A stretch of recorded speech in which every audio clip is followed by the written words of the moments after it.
Hoje é um dia muito especial, estamos aqui com dois feras do mercado de ETFs aqui do Brasil. Uma honra, sempre que os grandes me dão um pouquinho de atenção, eu confesso que eu fico muito feliz. Ó. Hoje a gente está com o Danilo Gabriel, Léo Vasquez da XP Asset, o Grupo XP aqui no ResultaCast. Pessoal, muito obrigado pela sua presença, sejam muito bem-vindos, gente.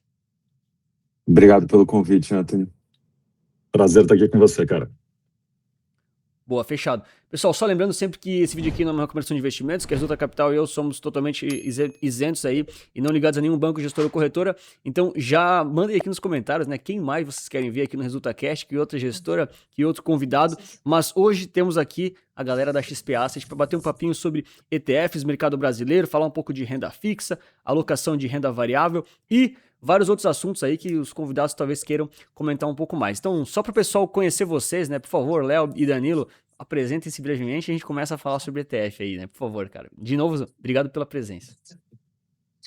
Indo na ordem alfabética aqui, bom, eu sou o Danilo, eu sou sócio aqui responsável na XP, responsável pelo business dos fundos indexados, incluindo os ETFs. Estou há 9 anos na companhia. Comecei tantos fundos indexados lá em 2018, a nossa família Trend, com os fundos de inflação curta, Ibovespa, S&P.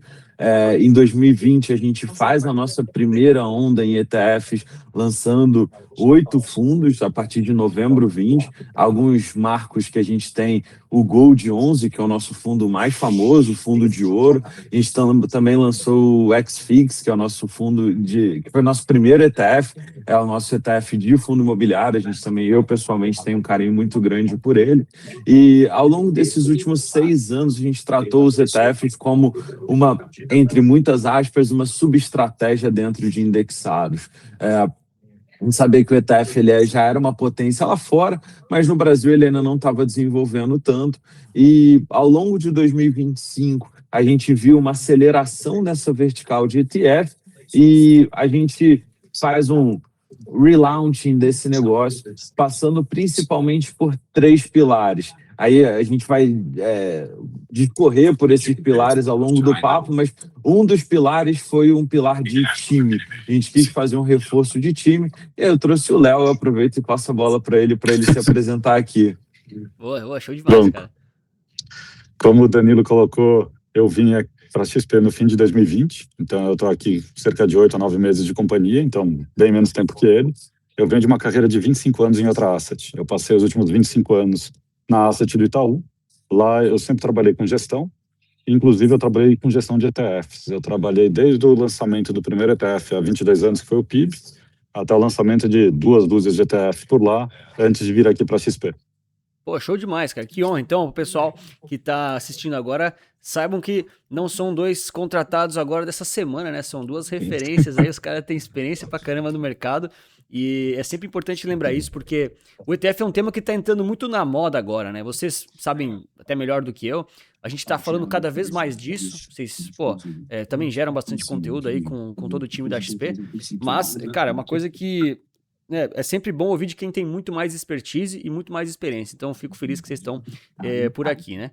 Eu queria começar falando aqui, cara, assim, aqui vocês sabem, né? É super sem muito roteiro, né? Mas eu queria saber de vocês, na opinião ali, talvez de cada um, enfim, vamos fazendo um bate-bola. Qual que é a maior vantagem que os ETFs conseguem trazer ali para as pessoas físicas? Porque vocês sabem, né? Que o pessoal é pessoa física, muitas vezes quer entender, como é que eu me beneficio de verdade das vantagens dos ETFs? Como é que eu posso realmente aproveitar isso? Ou se é que tem alguma vantagem, né? Talvez falar da renda fixa, que o brasileiro tem um carinho especial e tem muita vantagem que a galera ainda não sabe. Na opinião de vocês, né? O que o brasileiro tem que saber que ETF dá de vantagem e que muitas vezes o pessoal não está sabendo? Léo, por favor. Eu comecei a outra, você começa essa. Bom, tudo bem, vamos lá. Para mim, a principal vantagem é a eficiência. Eu acho o ETF um produto super eficiente e quando a gente olha para a renda fixa em especial, ele é eficiente não só no trading, na forma de alocar, mas principalmente na parte tributária, porque ele tem um benefício tributário muito óbvio, que é ter uma alíquota fixa, não ter alíquota regressiva e não ter come cotas. Então, para mim, a eficiência de longe é o principal benefício. Foi engraçado, eu tive essa conversa ontem internamente, e a brincadeira que eu sempre falo é, com a arma na cabeça, o que você falaria? Acho que eficiência ele é um tema, mas tem um que eu gosto mais, que a gente traz dos ETFs o melhor de dois mundos. Ele é aberto e listado. Isso tem uma característica super relevante, porque vou pegar aqui as características interessantes em cada um desses pilares, né? Por ele ser listado, ele tem liquidez intraday, preço em tela, possibilidades N de usos desse produto de curto prazo, de longo prazo, com derivativo, sem derivativo. Isso é muito poderoso. E uma segunda característica, quando a gente junta ele por ele ser aberto, é que ele tem uma fricção muito baixa. Ele tem, a gente não tem problema, porque existem dois preços. O preço dele listado, que a gente chama carinhosamente de PX-less, que é o preço do mercado secundário, e você tem o preço dele por ele ser aberto, que é o que a gente chama de NAV, que é o patrimonial. E a gente consegue fazer esses dois preços convergirem, então eles são perfeitamente arbitráveis. Quando a gente pega outras classes de fundos listados, por exemplo, fundos imobiliários, adoro fundo imobiliário, não à toa a gente tem um ETF, mas o fundo imobiliário ele tem um problema, que ele pode negociar com ágio ou deságio, e todas as vezes que a gente vai fazer aumentos de patrimônio, ele acaba sendo via oferta, que é um negócio custoso para o cliente na ponta. Para o gestor também é custoso, tem toda uma parte burocrática a ser cumprida. Então, junto com a eficiência que o Léo trouxe, eu diria que ele tem o melhor dos dois mundos, aberto e listado. Não, show demais, de fato. Os de renda fixa, eu vou concordar com o Léo aqui, acho que eficiência, para mim, é matador. Para mim, ainda, a questão do giro isento dos títulos de renda fixa, né? O ETF ele vai girando os títulos conforme o tempo vai passando. Na pessoa física, você não consegue ficar girando isso isento, né? Você vai comprar um tesouro direto. Cara, ele vai vencer, você vai ser obrigado a pagar imposto. Esse impostinho que você paga no longo prazo vira algo que realmente vai tirar uma rentabilidade de você, né? E o ETF ele vai fazendo esse giro de forma isenta, porque ele é um fundo e isso dá uma grande vantagem no longo prazo. Essa eficiência, para mim, é mágica, matadora na renda fixa. E na renda variável... Você sabe, desculpa até te interromper, mas você sabe que esse é um tema que a gente discute muito aqui, né? O benefício ou não de girar a carteira. Porque quando você olha para os ETFs de renda fixa, a gente optou aqui por começar via uma família que investe em um único vértice. Os únicos, né? Eu anotei aqui, eu quero falar sobre isso, mas pode discorrer, cara, manda bala. Isso. E uma coisa que falaram pra gente foi, poxa, por que vocês foram para o vértice único em vez de ir para o índice amplo, né? Por que não usar um índice amplo como um IMAB, um B5 ou um B5+. E esse argumento que você está trazendo é um argumento que reforça a ideia do índice amplo, né? O que a gente vê de crítica no índice amplo? Eu acho que é até interessante a gente falar bastante. Quando você olha para o IMAB, a gente está hoje entrando em agosto você vai ter um vencimento da B26. Você olha para o que é o IMAB hoje, em torno de 12% a 13% da carteira dele está nessa B curta. Então eu estou te falando que 0,7 do yield que você está vendo é um yield que não existe de verdade, que vai sumir daqui a 2 semanas. Então daqui a 2 semanas, em 15 de agosto, eu vou ver um rebalanceamento no IMAB, onde você vai alongar sua carteira e reduzir seu yield em quase 1%. Cara, muito interessante. Eu vou tentar traduzir, às vezes, para o grande público que não entendeu todos os conceitos, mas o que o Léo tá falando é o seguinte: a XP, ela trouxe uma abordagem diferente dos outros players aí do mercado, das outras assets. Claro, agora a gente até tem outros players que fizeram soluções parecidas, né? Mas ao invés de trazer ETFs que trazem uma cesta de renda fixa, eles trouxeram vários monoativos. Podemos dizer dessa forma, né? Praticamente um monoativo. Você compra um único título de um único vencimento lá. PCA+, geralmente e tal. E o que o Léo tá falando é que, diferente de uma cesta, que tem essa vantagem que ela existe, né, de girar a carteira, em alguns momentos, alguns índices podem ter rebalanceamentos que podem alterar em grande parte o comportamento do ETF. É isso que você tá falando, né? É basicamente isso, né? É principalmente isso, mas acho que é mais também reforçar a parte da transparência, né?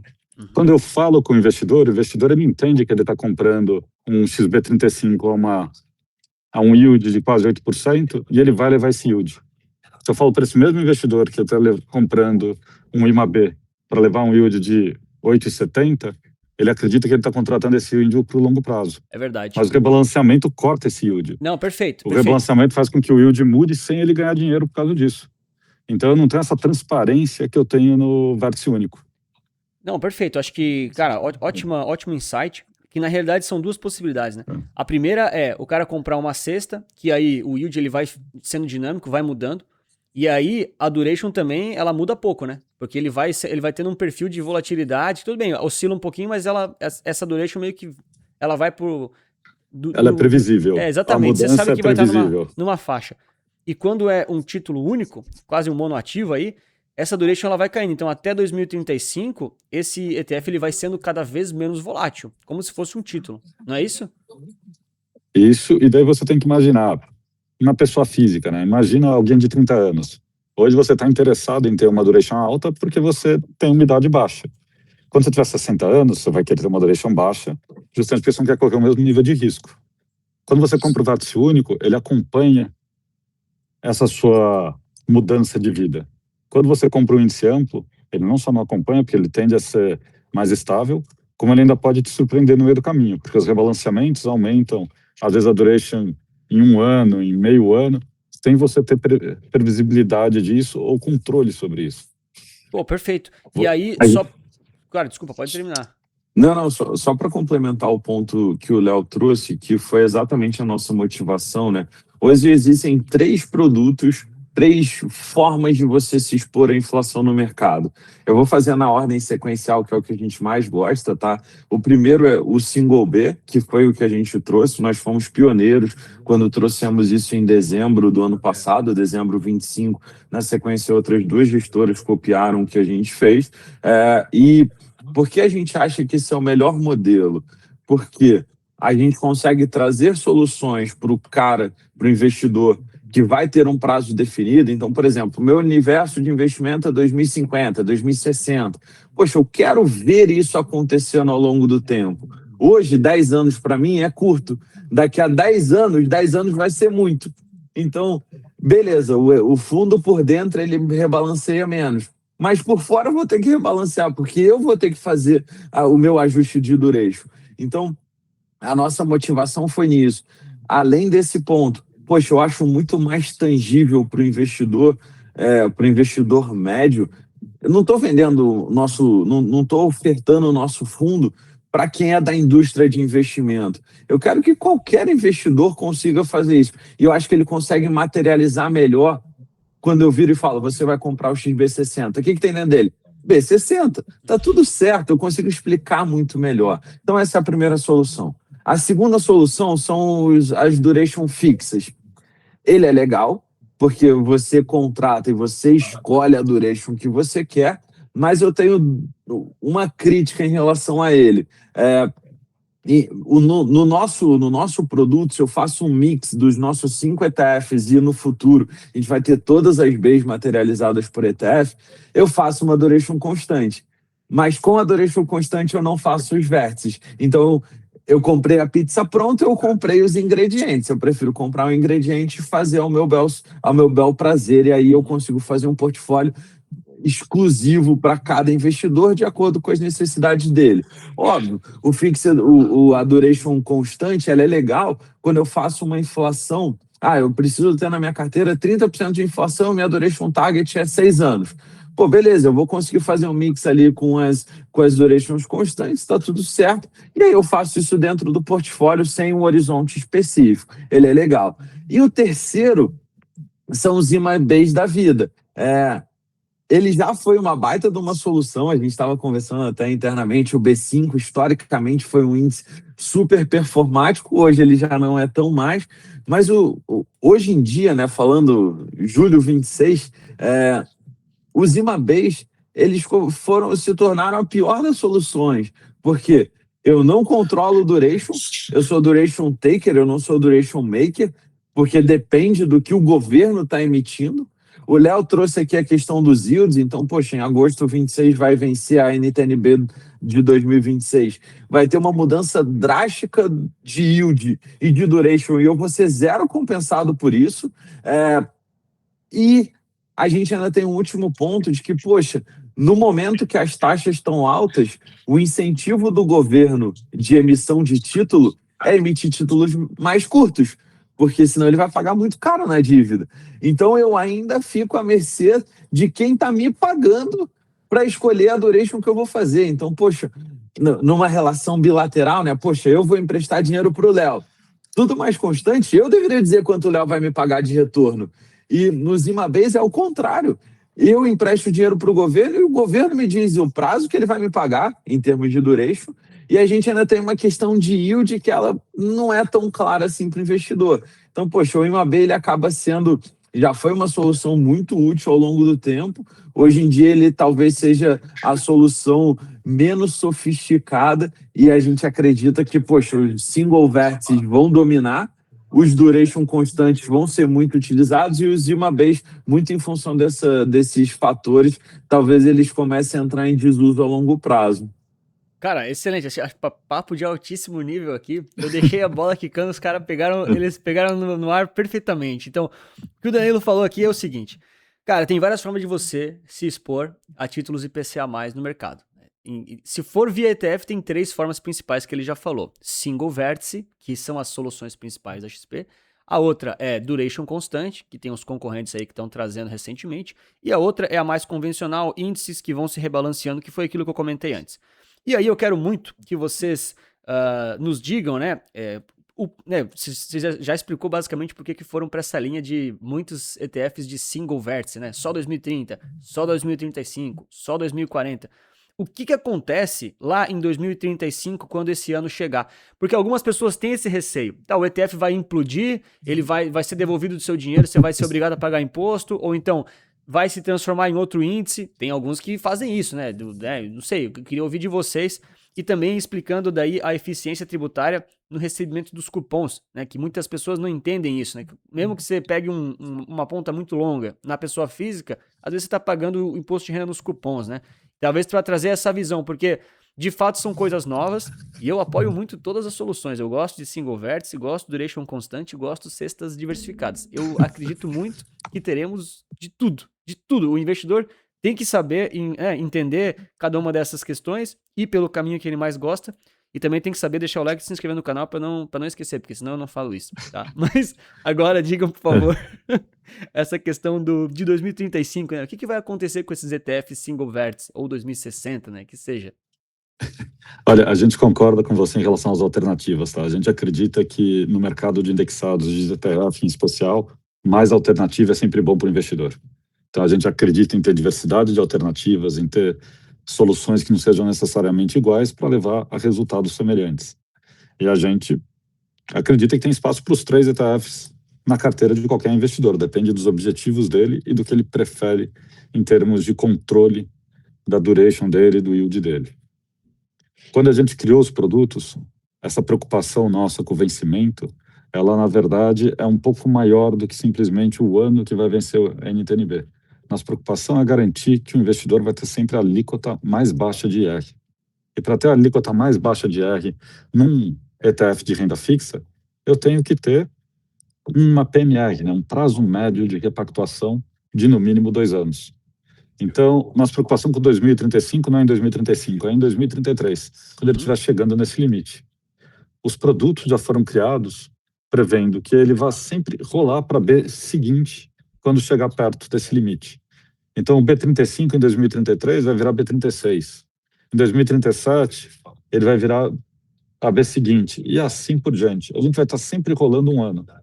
Isso está previsto no regulamento do produto e no próprio índice que ele segue, para garantir que o investidor vai estar sempre daí numa B curta, que tem pouca volatilidade, e que ele só vai pagar IR no momento que ele quiser.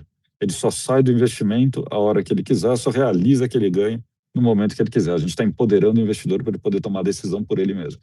Perfeito. Solução excelente. Você falou uma coisa de regulamento, e eu queria trazer aqui um assunto até... não vou dizer que é polêmico, porque não é tão polêmico assim, tá? Mas eu recebo muitos comentários de pessoas da internet, alguns não sabem nem quem é, são comentários anônimos, e as pessoas perguntam assim pra mim: ô Anthony, mas comprar um ETF da XP é confiável? Quem me garante? Isso as pessoas perguntam, tá? E eu faço questão de dizer isso aqui, porque senão os meus inscritos e clientes vão falar: pô, Anthony, você trouxe os caras lá e você não fez as perguntas que a gente pediu pra você.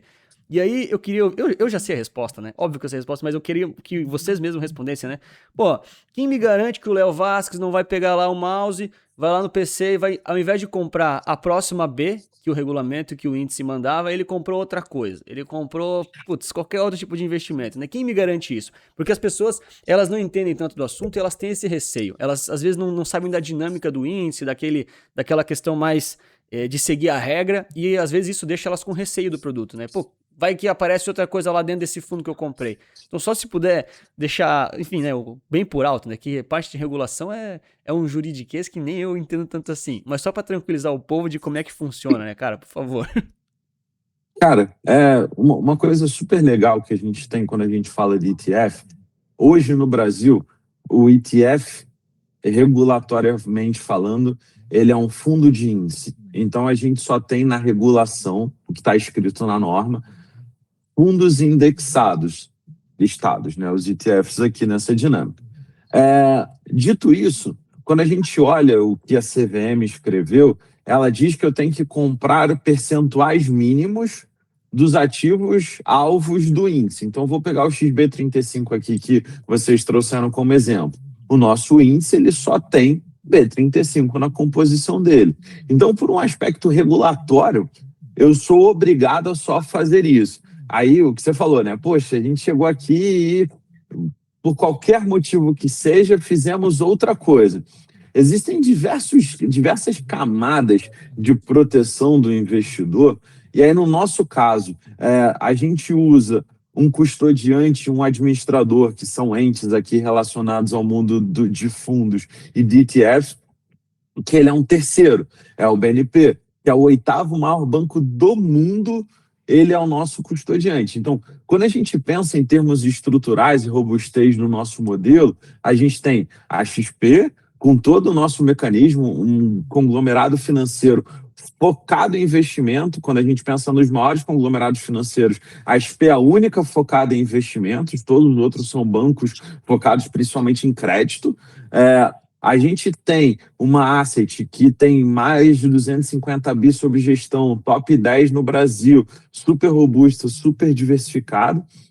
Junto com isso, a gente vai ter um terceiro não vinculado à XP, que também faz uma fiscalização em cima do que a gente tem, além de todos os arcabouços da CVM, que ela tem ações fiscalizadoras em cima da gente. E para finalizar, a coisa mais legal de todos, o ETF ele é transparente. Qualquer investidor que quiser, ele pode abrir no nosso site, a gente divulga todos os dias a carteira do fundo. Então, se o investidor mais meticuloso, se ele quiser olhar todos os dias a carteira do XB35, ele vai ver que todos os dias tem B35, com exceção do cenário aqui que a gente falou lá na frente, que está escrito no regulamento, a gente colocou lá. E se qualquer investidor tiver alguma dúvida, pode entrar nos nossos canais de RI, que a gente vai ser um prazer responder, mandar o print do regulamento, exatamente onde está acontecendo isso, e a gente sana essas dúvidas, porque realmente a gente preza muito pela transparência nesse sentido. Boa, não, show demais. Acho que é exatamente isso. A explicação foi perfeita. Eu não conseguiria dar uma explicação tão boa assim, mas eu acho que são temas que eu acho que do nosso lado aqui, às vezes de quem produz conteúdo, eu vou colocar o meu na reta, né? Falta falar sobre isso. As pessoas têm muito medo disso, e aí é realmente questão de conhecimento, né? Pô, mas será que não vão comprar outra coisa? E se a gestora daquele ETF quebrar, o que acontece, né? Será que não pode sumir com tudo? Então, acho que é um trabalho também de base, né? Fazer essas explicações, né? E também mitigar essas dúvidas, porque as pessoas só vão realmente entender o conceito de ETF quando realmente fizer o entendimento desses todos os pequenos mecanismos, né? Isso que o Danilo falou é da XP, claro, né? Com as instituições que eles são mais ligados, mas também dos concorrentes. Os ETFs, eles têm regulamentos, eles têm regras, eles têm índices.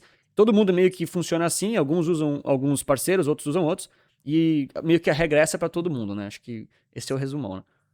Eu acho que um ponto interessante, Anthony, que você mesmo está trazendo, é que as pessoas têm esse medo, às vezes, em relação ao ETF, mas eles não pensam o que é a gestão ativa e a gestão indexada. Porque quando você compra a gestão indexada, o que você compra também é isso, é transparência e segurança em relação a como o seu dinheiro vai ser gerido. Você sabe quais são os parâmetros que o gestor vai usar, o que ele vai perseguir e como ele vai fazer isso.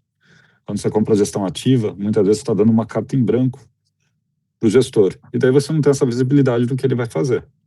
Existe uma coisa que a gente fala que é style drift, né? Você pode comprar muitas vezes um fundo ativo de um gestor que você acredita que ele vai estar investido, por exemplo, em small caps, e muitas vezes não tem nada no regulamento dele que impeça um dia dele migrar para ter uma large cap dentro do fundo, ou que ele migre para estar menos alocado em bolsa do que você pretendia. Perfeito. Então, desculpa até te interromper, mas até quando a gente pensa em benefício do ETF, a parte de transparência e previsibilidade está ligada a isso também, a você saber o que você está comprando. Perfeito. Desculpa. Não, aqui vocês são os convidados, vocês que me interrompam quantas vezes precisar. Eu vou falando para não deixar o papo aquele silêncio, mas manda bala. Acho que a gente falou bastante sobre renda fixa. Vou terminar aqui um último comentário, que eu sei que a galera vai me cobrar também. Todo mundo tá lançando os Smart Selics, né? E vocês tiveram uma proposta agressiva, né? De trazer lá uma solução para ser parecido com o CDI, com a menor taxa de administração do Brasil. Pelo menos a última vez que eu vi era isso, né? Vocês trouxeram deixando bem claro o seguinte, cara, tem várias soluções aí no mercado, todo mundo aí, né, quer ter suas soluções de ETFs no Brasil, mas nós temos aqui uma taxinha um pouquinho menor.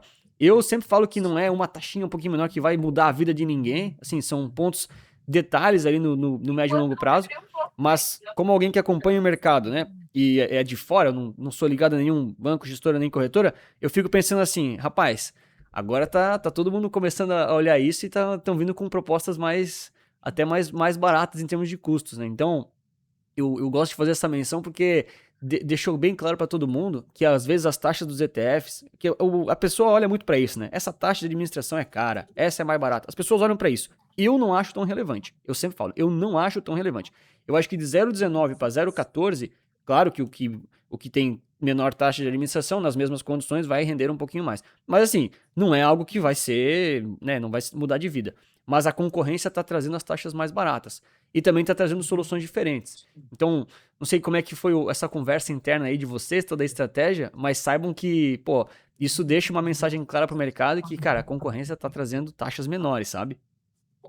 Anthony, quando a gente pensa, né, a gente tem hoje 22 fundos na nossa grade. Provavelmente aqui dentro das próximas semanas a gente deve aumentar esse número em 2, 3 fundos, chegando em 25 fundos. E o que é o nosso mapa mental quando a gente está falando de ETFs? Eu tenho basicamente 2 tipos de produtos que eu posso lançar. Produtos que eu sou inovador, e aí a gente foi o primeiro em várias coisas. Eu fui o primeiro no Gold, no XFIX, no NASD, no Single Vértices, no Prata. Então, a gente foi o primeiro em diversas coisas. E aí, quando eu sou o primeiro, obviamente a gente tenta trazer o melhor produto possível que a gente queira, mas tem um quê de construir o mercado. E tem o segundo ponto, que é quando a gente não é o primeiro, já é uma grade que existe. Então, você citou eu vou mudar um pouquinho o exemplo, aí depois eu te respondo o Smart Selic especificamente. Falando do mundo de Ibovespa, nós não fomos o primeiro, nós não fomos nem o segundo, hoje existem 8 fundos de Ibovespa listados na Bolsa. E aonde a gente busca se diferenciar? A gente busca se diferenciar em preço. Então, no Bovex especificamente, nós trouxemos o ETF a taxa zero até 1 bilhão, e a partir de 1 bilhão a gente cobra 10 bases. Então, pegando os mais líquidos, nós vamos sempre ser mais baratos do que eles. A gente buscou se diferenciar em retorno. Então, poxa, no Bovex especificamente, eu consigo doar mais a carteira por uma questão de regulamento, e em consequência disso a gente tem a melhor performance entre os ETFs de Bovespa nas janelas relevantes, de mais de longo prazo. Em terceiro, a gente busca se diferenciar em qualidade, e a qualidade de um fundo indexado a gente mede por uma métrica chamada Tracking Error, que nada mais é do que a dispersão da diferença de retorno. Depois eu deixo você explicar, você vai explicar melhor do que eu isso. Mas a gente tem o melhor, diga-se, o menor tracking error entre essas janelas, muito em função do processo que a gente faz. Então, ou eu sou inovador, ou eu tento me diferenciar no que eu consegui do produto. No Smart Selic, que é o nosso LTBX11, de fato nós não fomos o primeiro. Foi uma baita solução fazer essa combinação de LFT com B. E aonde a gente entende que a gente se diferencia? Em custo, óbvio, poxa, a longo prazo ter bips a menos vai fazer diferença para o investidor. Então, poxa, se a gente olhar os gráficos com um aninho, vai ser pequeno. Em 10 anos, poxa, a gente começa a criar uma boca de jacaré aqui e é mais dinheiro no bolso do investidor. Se você perguntar para o investidor, você quer ganhar mais ou menos? Ele deveria, por conceito, sempre dizer que ele quer ganhar mais. Então, essa foi uma forma. Uma segunda forma, que aí no mundo de indexados ele faz diferença, é metodologia do índice. Poxa, o nosso índice ele calibra a duration de forma mais constante, mais assertiva. Isso, por consequência, deveria fazer a gente ter uma volatilidade menor. Poxa, eu estou falando de um produto caixa. Eu não quero que o meu caixa sacuda, eu quero que o meu caixa dê uma experiência CDI. Numa brincadeirinha, ele tem que ser sabor CDI. Então, a gente vai querer chegar lá numa metodologia assertiva. Então, poxa, eu faço o mínimo para poder ter uma duration que me entregue um prazo médio de repactuação de 720 dias e uma alíquota de 15%, mas eu não quero gerar excesso de retorno para esse cliente, eu quero entregar CDI na veia. Então, a gente, em conversa com o nosso provedor de índice, entende que a gente vai ter um índice mais assertivo nesse sentido, em função do fato dessa metodologia ser bem calibrada. E aí vão ter outras soluções, que elas vão ser diferentes, não necessariamente melhores ou piores, mas do nosso lado, pensando num produto caixa, a gente entende que a gente ataca 2 pontos centrais. A questão da volatilidade e do custo. E para finalizar, o que foi o nosso diferencial aqui, poxa, eu estou querendo raspar minha conta no limite. O PU, ele faz diferença. Então, poxa, se eu tenho um PU de R$100, eu não vou tão no limite quanto com um PU de R$25. Nossa cota hoje está na casa de 26 e um pouquinho. Então, a gente acredita que ter um PU baixo ele também ajuda a longo prazo a adesão dos nossos fundos. E o nosso produto ele vem ganhando investidores, a gente já tem mais de 5 mil cotistas, o Léo pode me corrigir aqui com os números, ele vem crescendo e a gente está bem animado como um possível produto a longo prazo, porque ele realmente é uma baita de uma solução, assim como os nossos concorrentes também trouxeram, mas obviamente a gente acredita que a gente vai se destacar a longo prazo com o nosso fundo. Eu acho que o Danilo trouxe um ponto interessante aqui da filosofia da casa, tá? Da XP. A XP ela faz o ETF pensando em todos os públicos, não pensando só no institucional ou pensando no investidor grande. Então, a gente olha em número de cotista na indústria, a XP hoje, 1 em cada 4 investidores de ETF tem um ETF da XP já. Então, apesar da gente, em termos de patrimônio, não ter nem 10% da indústria, em termos de número de cotistas, a gente é o segundo gestor com mais cotistas aqui dentro. Justamente porque a gente cria produto pensando muito também no varejo. Então, são produtos que são acessíveis não só em termos de taxa de administração, mas em termos de PU, para poder garantir que o investidor, pessoa física, consiga negociar tranquilamente. Boa, né? O que o pessoal tá falando aqui é que, bom, basicamente tem dois pontos aqui, né? O primeiro deles é que, às vezes, a cota é mais barata para comprar. Então, sei lá, você vai pegar ali soluções mais antigas que foram se valorizando, às vezes é difícil você se expor ao mercado americano, por exemplo. Pode passar de 300, 400 reais. Para muitas pessoas físicas é difícil você fazer um aporte dessa forma, para começar a botar o pezinho na água, né? Às vezes fica meio receoso. Então, um fundo que custa 50 reais, por exemplo, né? Até menos, né? Vocês trouxeram aqui alguns casos, é realmente mais acessível. E o segundo ponto que o Danilo me cobrou, para não deixar passar, né? O tracking error aqui, né? Como é que eles medem a qualidade, segundo eles aqui? É a métrica que eu também considero, né? Enfim. E qual que é a qualidade de um ETF? É o quão próximo ele está de um índice, né? Porque o ETF segue o índice, aí tem vários tipos de índice, e o quão próximo ele está ali seguindo do índice, não está se distanciando, quer dizer que ele é melhor, porque ele está replicando a estratégia do regulamento. Esse aqui acho que é o resumo do resumo, né, senhores? Bom, perfeito. Boa. Então, vamos falar então sobre o mercado internacional, cara, porque eu até queria falar sobre S&P, cara, S&P 500. Vocês têm 2 fundos agora, não tem? Teve uma mudança grande recente. Isso também me cobraram nos comentários. Eu literalmente anotei, porque senão os inscritos me cobram, cara. Como é que funcionou essa... Teve uma pequena mudança ali na casa. E por que tem 2 fundos? Isso é uma coisa também que a gente tá vendo bastante de soluções, né? Hoje em dia todo mundo conhece o S&P 500, todo mundo sabe que são as 500 maiores empresas lá dos Estados Unidos e tal. Tem várias formas de você acessar. E vocês trouxeram essa solução com uma pequena diferenciação. Explica para mim e também Se puderem explicar, né, que eu particularmente fico muito curioso, que eu não consegui acompanhar, como é que foi a mudança de um dos fundos? Porque isso preocupou alguns investidores e acho que é interessante tirar essas preocupações. Eu vejo que as pessoas ficam preocupadas e eu gostaria de tirar as preocupações das pessoas.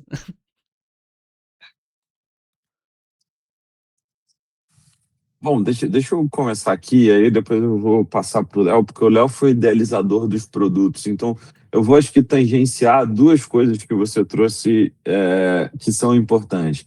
A primeira, em termos de diversificação internacional. A gente tem falado muito disso. A gente acabou de ter a Expert, né, que é a maior feira de investimento do mundo. Eu participei de um painel falando exatamente sobre isso. E uma fala que eu falei lá e eu replico aqui é que e os investidores que não tiveram diversificação internacional nos últimos anos, nas suas carteiras de alocação, elas, por conceito, perderam para o CDI. Porque os índices de inflação locais não bateram no CDI, os índices pré-fixados não bateram no CDI, a Bolsa foi extremamente errática, então também foi um problema. Quem foi consistente? O S&P. Ele foi consistente. Fatores de risco internacionais foram consistentes. Então, você ter internacional na carteira, ele é importante. Uma derivada dessa resposta poxa, beleza, eu quero ter internacional. A pergunta que às vezes volta para a gente é, com ou sem exposição cambial, que é o dólar? Tipo, quem comprou S&P em 2025, por exemplo, ganhou dinheiro. Quem comprou S&P em dólar provavelmente perdeu dinheiro, porque o dólar fechou naqueles 6 e pouco no fim de 2024. No fim de 2025, ele bateu 5 e baixo. Então, houve uma desvalorização massiva do câmbio que pode ter causado uma experiência ruim para o investidor. E como é que eu gosto de explicar isso? Existem duas formas, né? Ou eu estou comprado em moeda forte, e aí eu vou estar sujeito à oscilação do dólar, ou eu sou pago para não estar, que é o que a gente chama carinhosamente do diferencial de juro. Então, o Brasil ele tem uma taxa de juros superior à taxa de juros americana. Se você tiver comprado em dólar, você vai estar exposto à flutuação. O dólar bateu 4,90 esse ano, está 5 e pouco, pode voltar para 4,90 ou pode voltar para 6. A gente não consegue, e nem está no meu mandato dizer qual é a direção do dólar, mas é uma realidade que pode ter flutuação. Por outro lado, se você se expõe, se você protege, você faz um hedge cambial, uma proteção do câmbio, você começa a coletar um diferencial de juro, que agora em meio de 2026 está na casa aqui de 9, 10%, e isso vem em favor do investidor. Então, poxa, no caso do S&P redeado, você vai ganhar os pontos do S&P mais esse diferencial de juro que, poxa, tem se mostrado ao longo dos últimos anos um baita do investimento. Então, fecho a caixinha de internacional. Na questão do investidor ficar preocupado com a mudança, eu falei sobre os nossos compromissos, né, da filosofia da casa, e a gente sempre pensa não só em produtos que eu posso ser inovador, mas como eu posso melhorar os meus produtos atuais. A gente tinha antigamente o ZAL 11, que era o nosso ETF de Bolsa Americana dolarizada de large cap. Ele era uma, entre aspas aqui também, uma versão genérica do S&P. Quase igual, né? Era praticamente igual. Exatamente. Cara, era muito correlacionado. Uhum. E a gente fez isso por uma questão de custo. Já existiam 2 outros produtos que eles eram um pouquinho mais líquidos do que o nosso, que a gente não queria necessariamente entrar nessa competição, a gente quis se diferenciar por custo.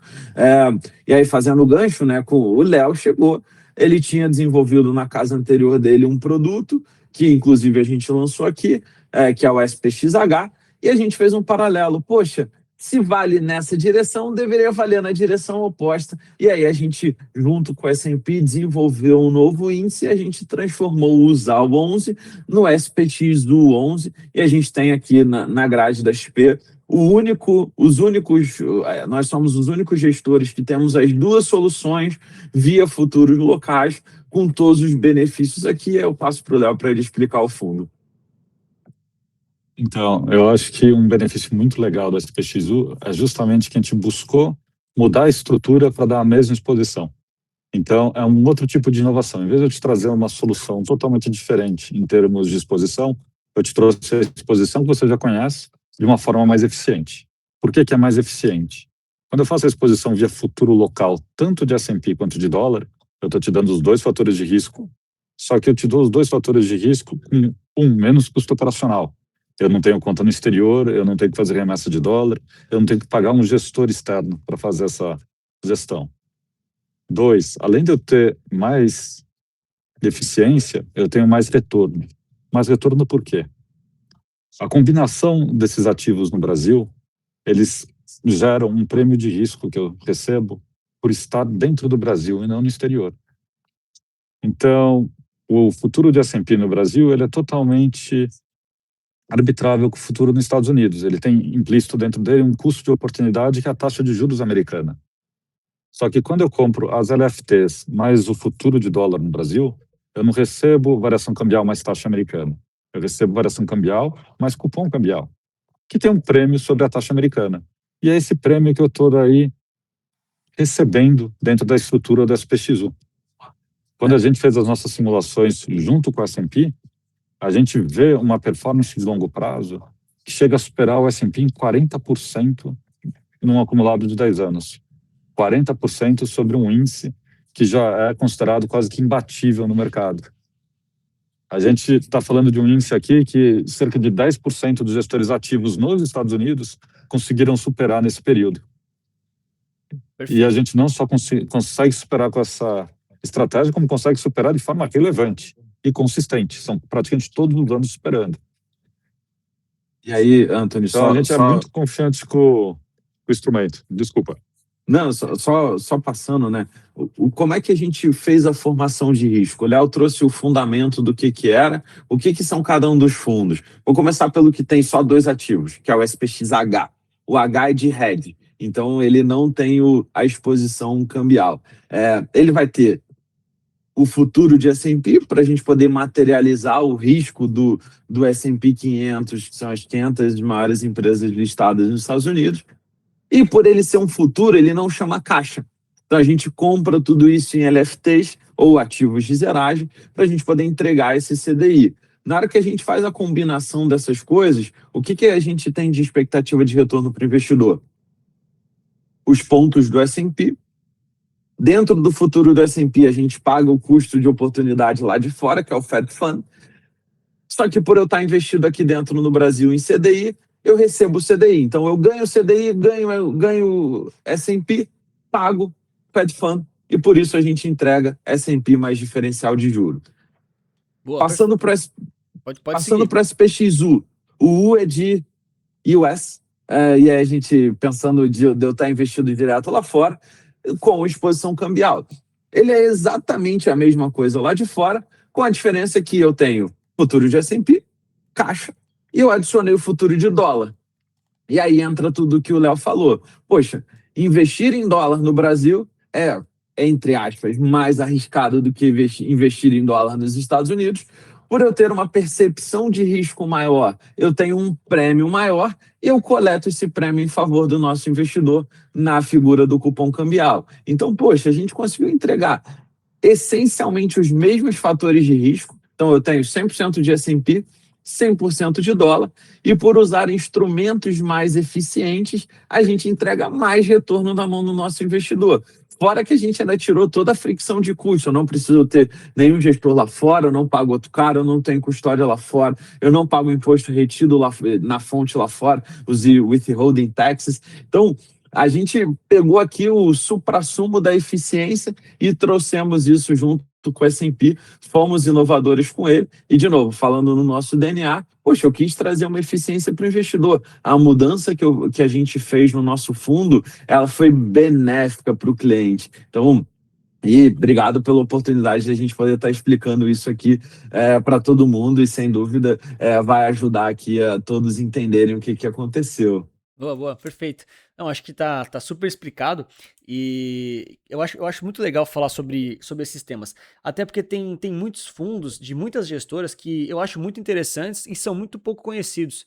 Por exemplo, da XP, até vou fazer aqui não é nem crítica, acho que é uma sugestão positiva aqui, tá? O ACWI é um dos ETFs mais legais que tem hoje aqui na bolsa, mas, cara, acho que pouca gente conhece, sabe? Do tipo, pô, é uma solução super ampla e diversificada e pouca gente conhece. E até explicando, né, para quem às vezes quer saber, né, qual que é a exposição que ele dá e como é que funciona um índice tão amplo assim, né? Porque a gente fala muito Brasil, Estados Unidos, tem China também, né? Mas como é que funciona essa exposição global?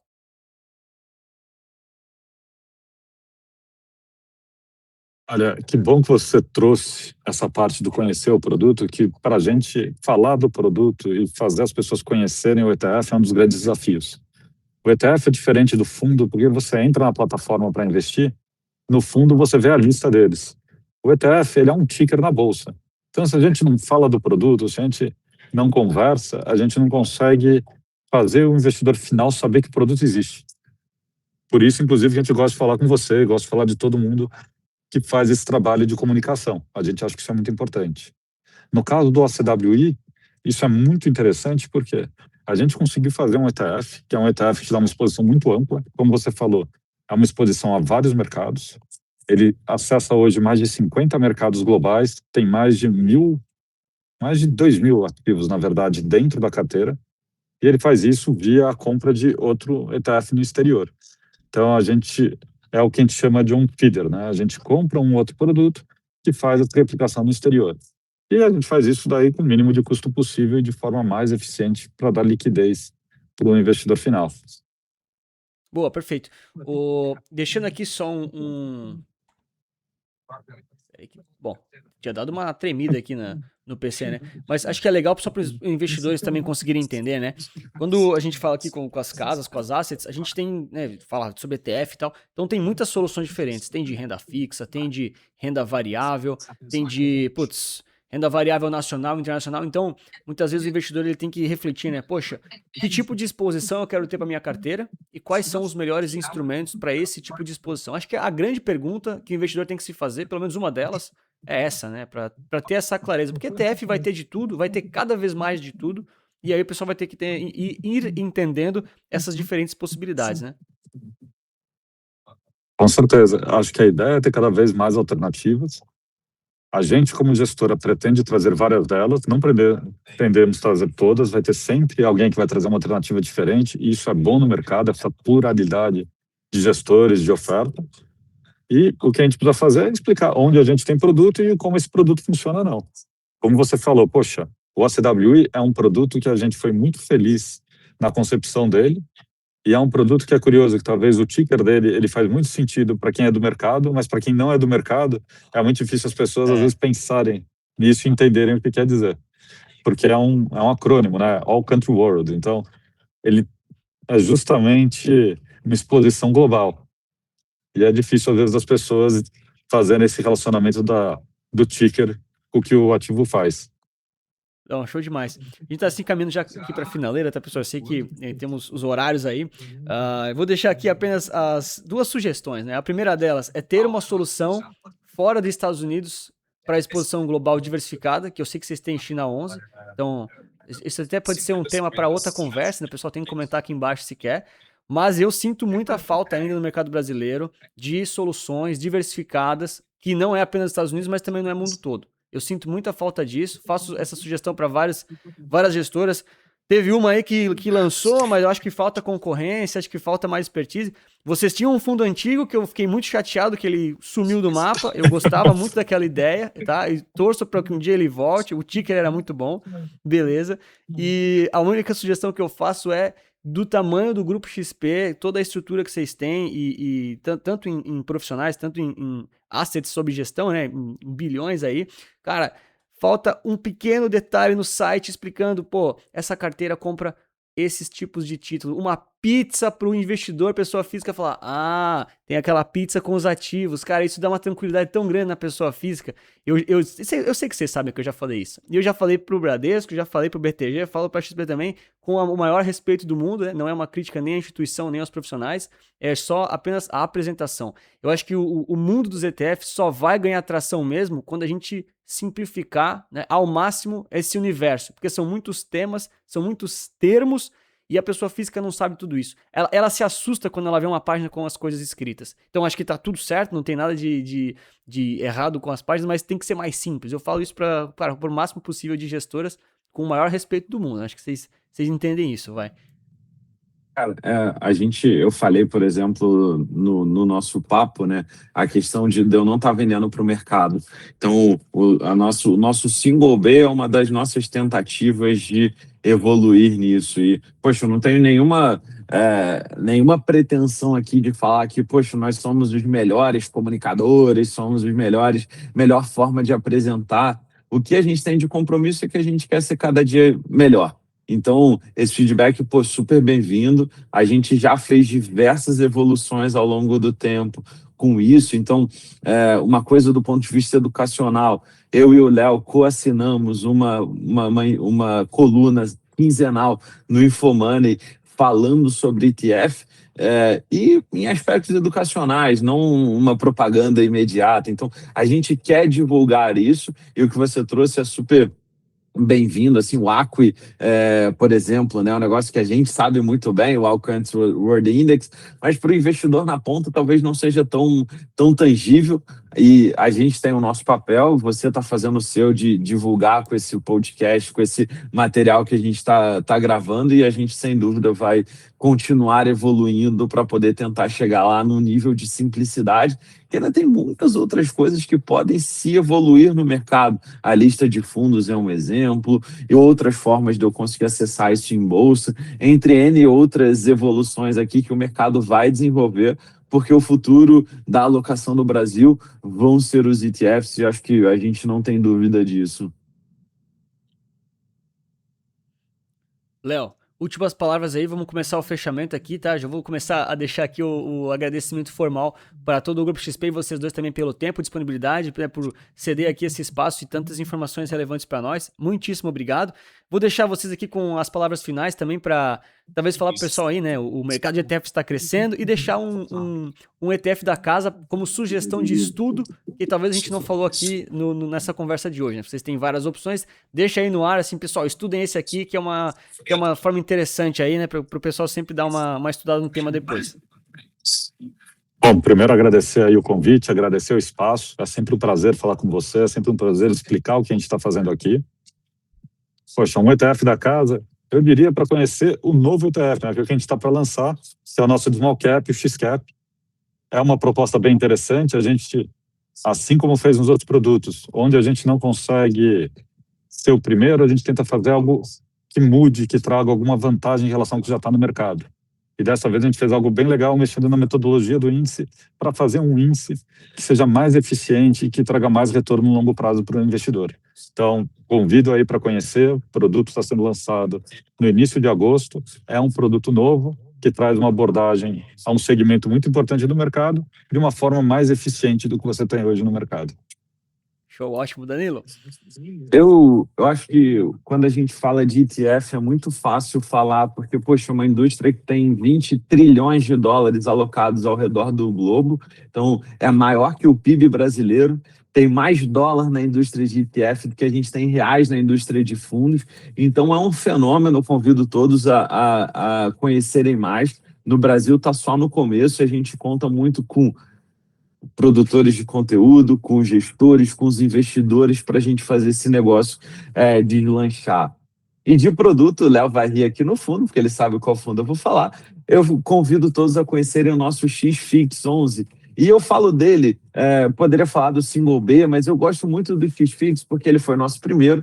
E às vezes as pessoas caem na armadilha do, poxa, mas ele não paga renda isenta e etc. Só que a alocação em fundo imobiliário, ela não deveria ser puramente por renda isenta. Ela deveria ser um fator de risco também na carteira dos investidores. E o que o XFIX vai entregar? Ele vai entregar num PU de R$13, R$15, nessa ordem de grandeza, uma cota, a exposição aos principais fundos imobiliários da indústria, que se o investidor fosse comprar uma cota de cada, ou na proporção dele, ele não conseguiria fazer com esse patrimônio.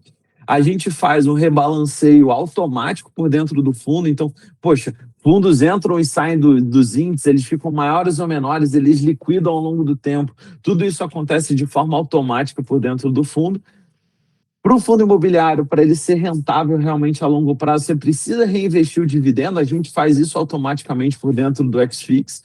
E quando a gente junta tudo isso, a gente ainda tem uma alíquota de ganho de capital melhor do que fundo imobiliário. O fundo imobiliário eu pago 20% na alíquota, no XFix a gente paga 15%. Então, poxa, você não vai pagar imposto para rebalancear, você vai ter um reinvestimento automático de dividendo. A longo prazo deveria ser uma solução de, poxa, eu não quero fazer o fund picking, eu não quero escolher, eu quero comprar um ETF e esquecer ele e só fazer meus aportes mensais. O XFix ele é uma baita de uma solução, eu sou muito animado com esse fundo, eu acredito que a longo prazo ele vai ser uma solução muito utilizada pelos investidores.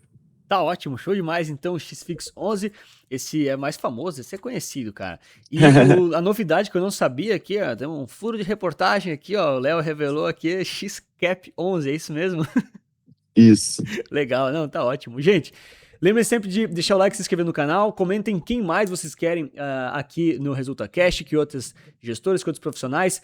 Comentem se querem a parte 2, né? Eu sempre falo isso, né? Se a galera pedir, a gente dá um jeito de gravar de novo, espera um tempinho, né? Traz as próximas novidades. E claro, muito obrigado pela sua inscrição, seu like. Lembre-se sempre que investir certo resulta capital. De novo, Danilo e Léo, muito obrigado pelo seu tempo. Tamo junto, gente. Valeu. Obrigado, Valeu, pessoal. abraço.